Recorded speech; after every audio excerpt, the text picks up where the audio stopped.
Donc, bonjour à toutes et à tous, nous sommes le 10 juin 2018, ceci est le 94e sitrep sur le Donbass, un sitrep que je vais devoir faire seul sans Tom, puisque Tom a malheureusement des gros problèmes informatiques qui nous empêchent de tourner le sitrep par Skype comme nous le faisons d'habitude. Un sitrep qui est aussi décalé d'une journée à cause du fait que j'ai passé 4 jours en fait à Sakhanka sur le front. La situation durant cette semaine reste extrêmement contrastée, avec un nombre de violations du cessez-le-feu total qui reste encore relativement faible, mais un nombre de destructions et de victimes, entre autres parmi les civils, qui est relativement important par rapport à ce petit nombre de violations. Puisque du 2 au 10 juin, l'armée ukrainienne a violé le cessez-le-feu en RPD à 83 reprises, soit un petit peu plus que la semaine dernière, durant lesquelles elle a tiré 7 obus d'artillerie de 122 mm, 256 obus de mortier de 120 et 82 mm, 3 missiles anti-chars philo-guidés, sans compter les tirs de véhicules de combat d'infanterie, les lance-roquettes, systèmes de défense anti-aérien, lance-grenades et armes légères qui portent le total à 1038 munitions tirées en une grosse semaine. On a un petit peu plus que 7 jours. Donc là, ça fait quand même le double par rapport à la semaine dernière. Donc on voit que le nombre de violations a un peu augmenté, par contre le nombre de munitions a lui doublé. Ces tirs ont visé plus de 18 localités de la République. Suite à ces bombardements, 2 soldats de la RPD sont morts, 5 civils ont été blessés, 37 habitations ont été endommagées ou détruites, sans compter les lignes électriques, les gazoducs et autres pièces d'infrastructure. Et ce qui n'encourage pas trop à l'optimisme, c'est le fait que les armes lourdes sont toujours présentes sur la ligne de front en grande quantité, puisque les services de renseignement de l'RPD ont détecté 114 pièces d'armement lourd, donc presque le double par rapport à la semaine dernière. Entre autres, 9 obusiers automoteurs Jetsin B de 152 mm, 9 obusiers tractés MSTAB de 152 mm, 11 obusiers automoteurs Gvozdika de 122 mm, 12 canons anti-chars Rapira de 100 mm, 5 mortiers automoteurs Nona S de 120 mm, un système de missiles anti-aériens Buk, alors ça on ne sait pas trop à quoi il sert vu qu'on n'a pas d'aviation, 55 chars d'assaut T-64 et 12 BMP, BTR et automitrailleuses, donc véhicules de combat d'infanterie, véhicules de transport de troupes blindées, donc automitrailleuses. Donc comme on le voit, c'est quand même pas très positif quand d'une semaine à l'autre, le nombre d'armes lourdes présentes sur la ligne de front augmente comme ça, presque un doublement, c'est quand même énorme. La situation concernant la station d'épuration, elle, ne s'améliore toujours pas, bien au contraire. Après avoir refusé de faire reculer ses troupes et empêché à plusieurs reprises les remplacements d'équipes de travailleurs qui font fonctionner la station en bombardant la route ou en tirant sur les observateurs de l'OSCE pour les décourager d'accompagner les convois, les forces armées ukrainiennes sont passées au minage de la route qui mène à la station d'épuration. Donc je vais vous mettre une petite carte où on voit où ont été disposées ces mines. L'OSCE a enregistré ce sabotage des accords de Minsk et cette violation complète de toutes les conventions internationales qui régissent les lois de la guerre, puisque je rappelle que cette station d'épuration est une infrastructure civile vitale.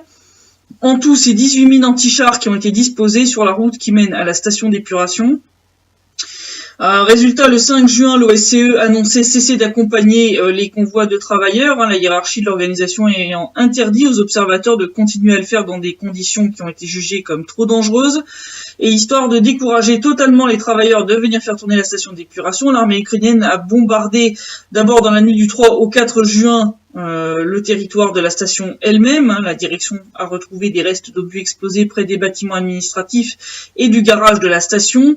Et le 7 juin, après de nouveaux bombardements, la station s'est de nouveau retrouvée privée d'électricité et n'a repris le travail en mode normal qu'hier, et seulement après qu'Alexander Houg en fait ait prolongé sa visite à Donetsk pour mener de longues et intenses négociations avec les deux parties pour arriver à un accord. Donc là, je ne peux que féliciter cette intervention bienvenue de l'OSCE, mais bon, on se rend bien compte à chaque fois, ils arrivent à un léger mieux, mais ça ne dure pas. Donc c'est quand même c'est un petit pis-aller temporaire, on va dire ça comme ça. De son côté, la RPD via ses autorités et représentants officiels à Minsk essaye de faire comprendre à quel point la situation est grave. Le chef de la RPD, Alexandre Zakharchenko, a déclaré que lors des dernières semaines, il a personnellement visité les zones les plus dangereuses de la ligne de front.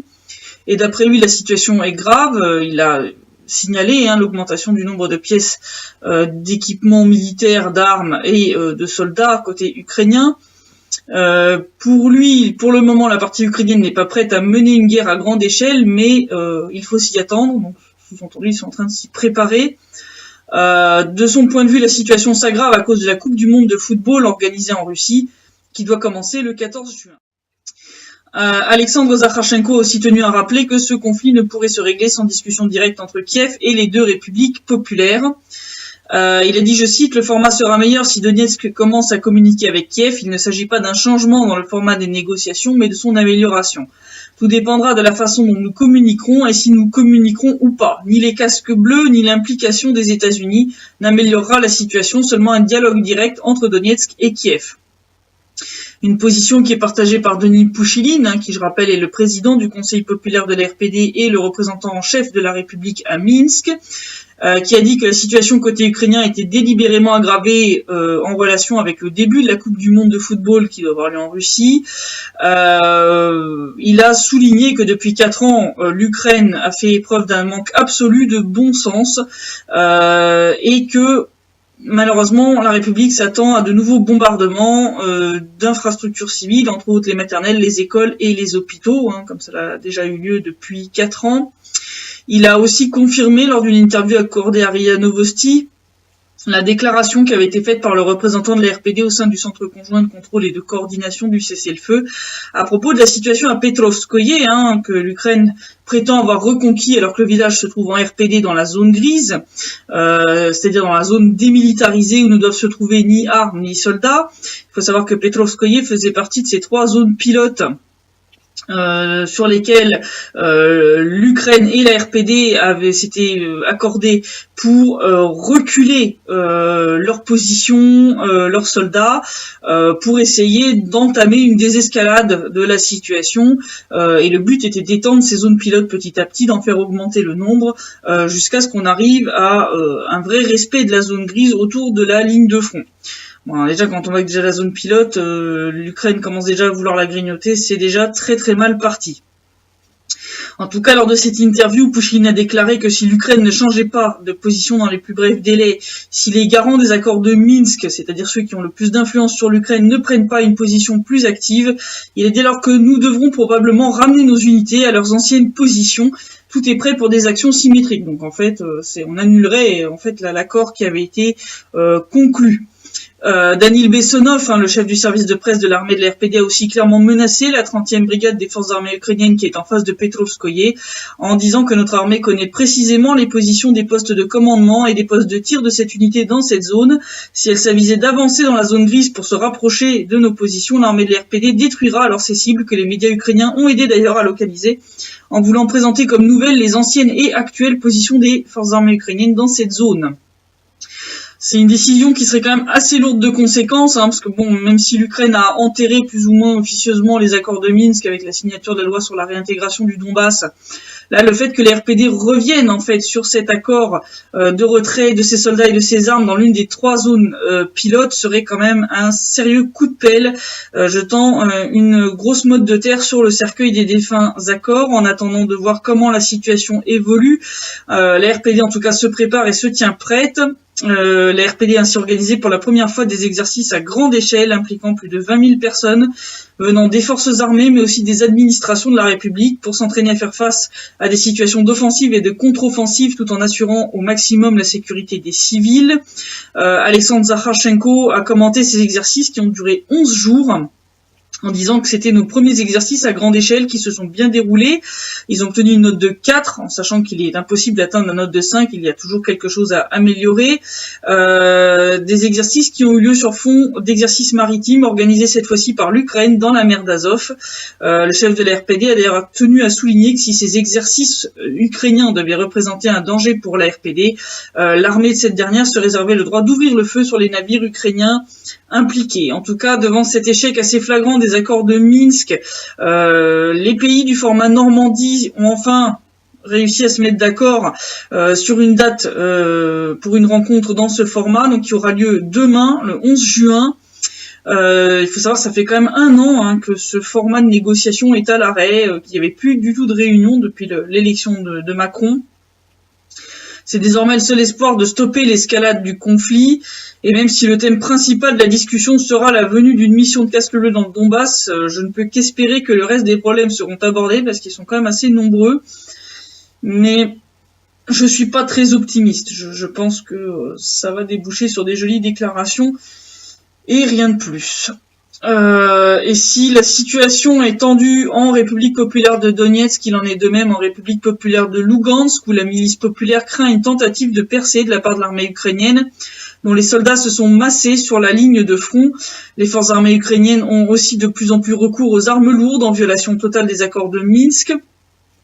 Donc c'est Andrei Maroshko, le porte-parole des forces armées de la RPL, qui a indiqué que la situation sur l'axe de Savliano-Serbsk est actuellement assez complexe et s'aggrave de jour en jour. Il a souligné que l'armée ukrainienne utilisait de plus en plus ses obus de mortier de 120 et 82 mm et utilisait des drones pour corriger les tirs. Selon lui, Kiev assemble de plus en plus activement, amasse des pièces d'armement et renforce ses positions. Pour lui, tout cela témoigne d'un risque de nouvelles offensives donc contre la République populaire de Lugansk. Donc comme on voit, même après s'être pris des peignets face à Gorlovka, ça les décourage pas totalement quand même. L'armée ukrainienne continue de vouloir tenter des percées. Si on regarde l'évolution générale de la situation en Ukraine, si on regarde entre autres la partie journaliste, la situation des journalistes en Ukraine devient de plus en plus catastrophique et face à cette aggravation de la situation, plusieurs réactions ont eu lieu à l'international. Lors de sa réunion qui s'est tenue vendredi à Lisbonne, la Fédération européenne des journalistes a adopté une résolution exprimant sa préoccupation face aux menaces qui pèsent sur les journalistes en Ukraine. Ils ont condamné la violence verbale croissante, y compris sur Internet, contre les journalistes en Ukraine. La FEJ a chargé son comité directeur d'apporter un soutien complet aux journalistes ukrainiens, à sa branche locale, à l'Union nationale des journalistes d'Ukraine. Ils ont aussi résolu de condamner la campagne d'intimidation de la part des fonctionnaires ukrainiens, enfin en fait des autorités ukrainiennes, et d'exhorter donc ces dernières à mettre fin à tout harcèlement de journalistes et de représentants d'organisations journalistiques. Le communiqué de la FEJ a également indiqué que l'opération de désinformation autour du pseudo-assassinat d'Arkady Babchenko organisé par les autorités ukrainiennes avait porté gravement atteinte à la crédibilité des journalistes par le fait que l'opinion publique avait été délibérément trompée par de la propagande, donc ils ont utilisé vraiment ce terme assez dur de propagande. Ils ont aussi demandé au gouvernement de Russie et d'Ukraine de protéger les journalistes couvrant la région, de libérer les journalistes emprisonnés ou poursuivis. Alors pour ceux qui ne le savent pas, il faut savoir qu'après donc la bouffonnerie Babchenko, le pseudo-meurtre là de ce journaliste d'opposition russe qui vit en Ukraine, il y avait un certain nombre de journalistes quand même ukrainiens qui se sont plaints de ces méthodes, qui ont eu assez de courage pour dire publiquement qu'ils désapprouvaient ces méthodes-là. Et suite en fait à ces réprobations, eh bien en fait c'est la secrétaire de presse du procureur général d'Ukraine, donc c'est quand même c'est pas le balayeur, Larissa Sargan, qui a publié le 30 mai sur sa page Facebook une liste de 26 soi-disant traîtres ayant critiqué donc les forces de l'ordre après ce faux meurtre. Il faut savoir que les noms, photos et informations personnelles ont même été placardés en grand dans certaines régions, entre autres Kherson, je crois. Donc je vous mettrai une jolie petite photo où on voit bien les informations de ces gens-là, donc qui sont déclarés comme étant des traîtres à l'Ukraine, pour avoir osé dire que c'est des méthodes inacceptables. Cette campagne contre les soi-disant traîtres a en tout cas entraîné une réaction d'Harlem Désir, le représentant de l'OSCE pour la liberté des médias, qui a écrit, adressé une lettre aux autorités ukrainiennes où il s'est exprimé à propos justement de cette publication de liste de pseudo-traîtres. Harlem Désir a qualifié cette publication d'inacceptable et a appelé à mettre un terme à cette pratique. Il a écrit qu'il était inacceptable et dangereux de publier une liste avec des noms de journalistes en les accusant de trahison. Il a souligné que cela pourrait avoir de graves conséquences pour la sécurité des journalistes. Non, tu crois? Quand tu vois le nombre de journalistes qui sont déjà morts ou qui se sont fait menacer en Ukraine ou emprisonnés, oui, il serait peut-être temps de se réveiller. Il a aussi appelé les autorités ukrainiennes à intervenir et à mettre fin à de telles pratiques, en particulier à celles qui sont prises en charge par les autorités, compte tenu de l'environnement vulnérable et difficile en Ukraine. Harlem Désir a aussi insisté sur le fait que les journalistes et les médias devaient être en mesure d'exprimer librement et ouvertement leurs opinions, poursuivant que traiter de traîtres ceux qui expriment une opinion critique signifiait les mettre en péril, ce qui ne devrait pas être autorisé. Cette question des journalistes a aussi été discutée entre Poutine et Porochenko lors d'un entretien téléphonique. Le président russe a indiqué à son homologue ukrainien Porochenko qu'il était essentiel de libérer immédiatement les journalistes russes détenus en Ukraine. C'est une information qui a été communiquée par le service de presse du Kremlin. Le communiqué indique qu'une attention particulière a été accordée aux questions à caractère humanitaire, y compris à un échange de personnes détenues, et Vladimir Poutine a souligné que la libération immédiate des journalistes russes arrêtés en Ukraine était indispensable. D'après le Kremlin, il a été convenu que des commissaires aux droits de l'homme des deux pays visiteraient les citoyens russes détenus en Ukraine et les citoyens ukrainiens détenus en Russie. Donc entre autres le cas Vyshinsky, donc qui est ce rédacteur en chef de RIA Novosti Ukraine, qui je rappelle avait été arrêté le mois dernier par le SBU, pareil pour haute trahison, parce qu'il avait osé publier sur le média dont il est le rédacteur en chef, simplement la vérité, quoi. Donc, et en plus de persécuter les journalistes en Ukraine, l'armée ukrainienne traumatise psychologiquement les enfants. Donc il y a eu une vidéo assez choquante qui a été filmée pendant une fête pour enfants en Ukraine, qui a été publiée sur YouTube, d'un spectacle de commando, de l'armée ukrainienne. Donc ils ont fait un spectacle avec des démonstrations de techniques de combat devant les enfants pour la journée de l'enfance, donc le 1er juin. Et lors de ce spectacle, en plus donc de se taper dessus, etc., ils ont carrément imité un égorgement.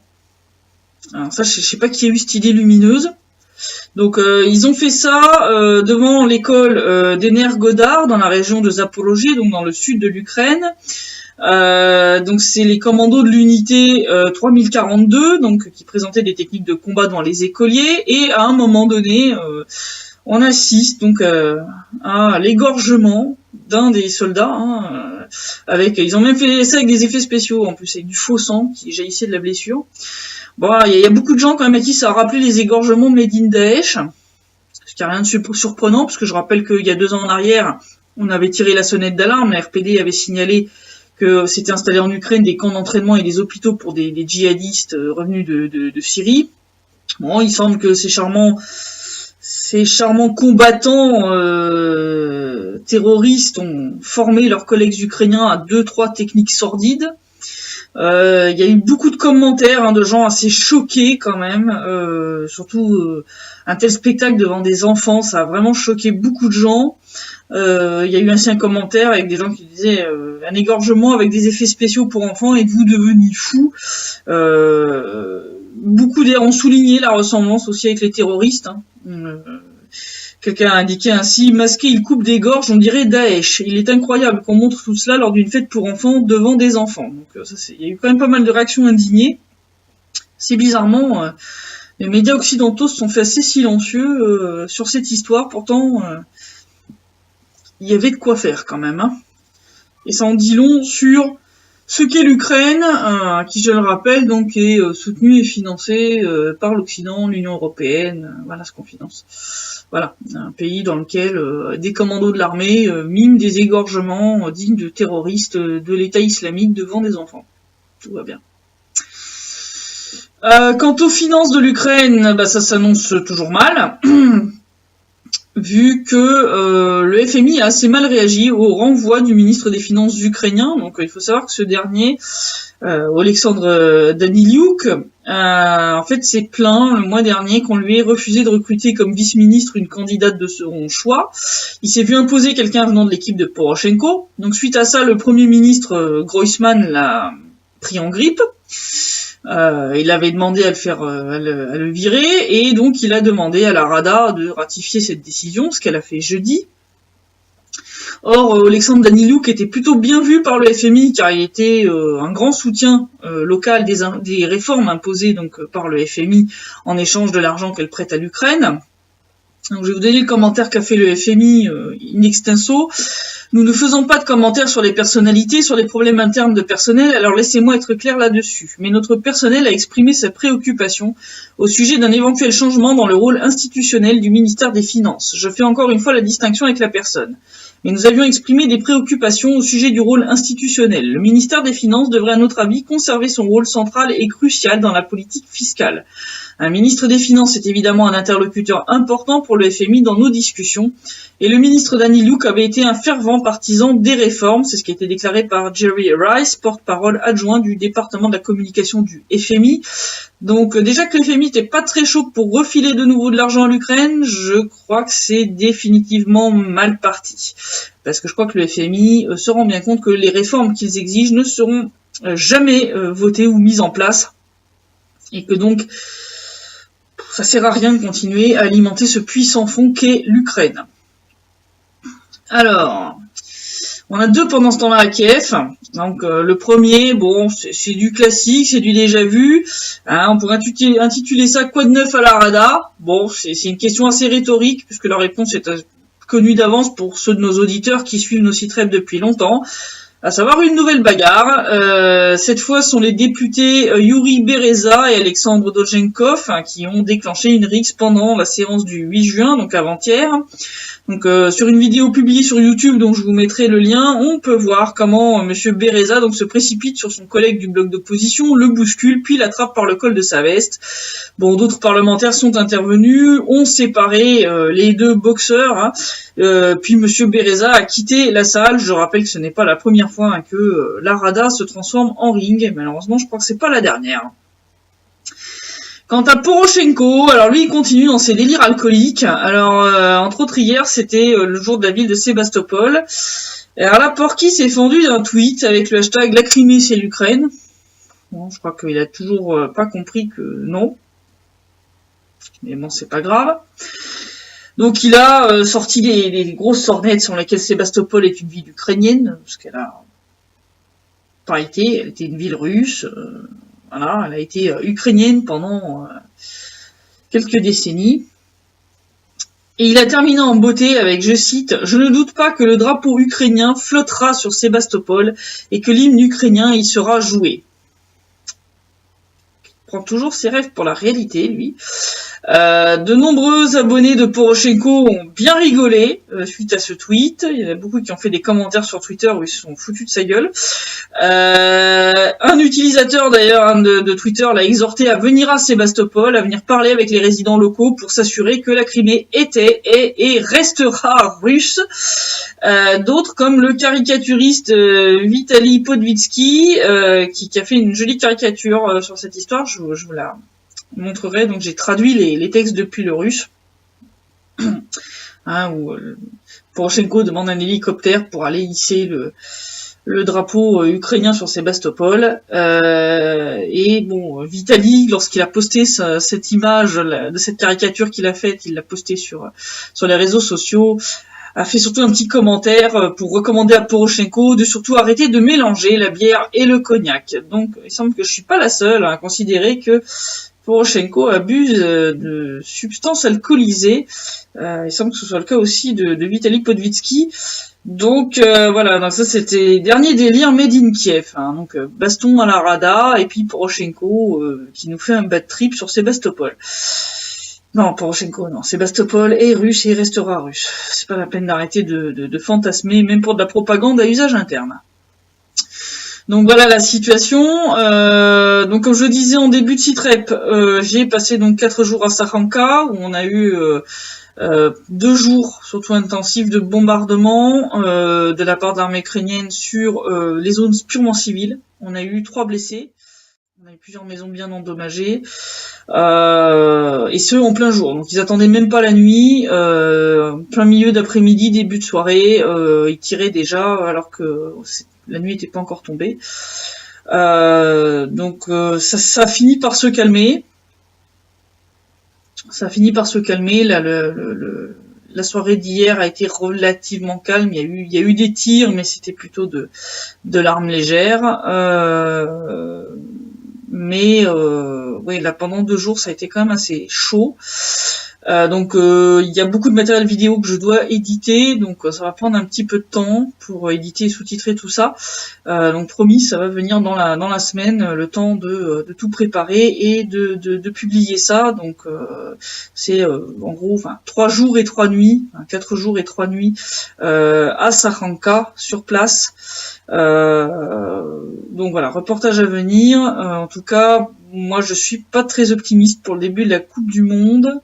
J'espère que la réunion format Normandie va permettre de mettre un peu les points sur les i à Poroshenko et de calmer les velléités de l'armée ukrainienne de reprendre les hostilités en profitant de la diversion médiatique de la Coupe du Monde. Qui donc commence en Russie le 14 juin, donc c'est bientôt, c'est dans 4 jours. J'espère vraiment, parce que sinon ça risque d'être assez sanglant, hein, comme on a pu le voir là cette semaine, en 80 violations, on a quand même 5 civils blessés, 37 habitations endommagées, 2 soldats de la RPD morts. C'est quand même un bilan qui est déjà assez mauvais, donc je laisse imaginer si ça augmente encore plus. Là, ça serait vraiment ultra mauvais. Donc voilà, situation à suivre. J'espère que Poroshenko se fera calmer un peu par Merkel et Poutine, surtout parce que j'attends pas grand chose de la part de Macron, et que cette réunion au format Normandie va permettre d'empêcher cette escalade qui a l'air de se dessiner. Voilà, donc j'espère seulement la semaine prochaine et j'espère que samedi prochain on pourra tourner le site rep comme à l'accoutumée avec Tom. Et sinon je referai un site rep en solo comme cette fois-ci. Voilà, donc je vous dis à la semaine prochaine.